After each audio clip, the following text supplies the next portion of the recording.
Kung sakaling tatanungin ka ngayon, ano nga ba ang pinakamagandang bagay sa buhay natin?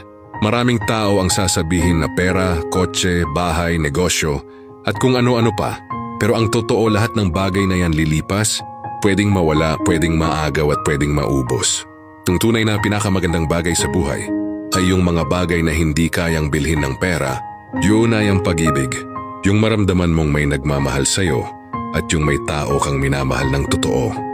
Kasi kahit gaano ka kayaman, kung mag-isa ka, mananatiling kulang pa rin.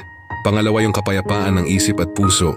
Yung natutulog ka ng walang mabigat na dinadala, walang kasalanang iniiwasan at wala kang iniinggitang tao.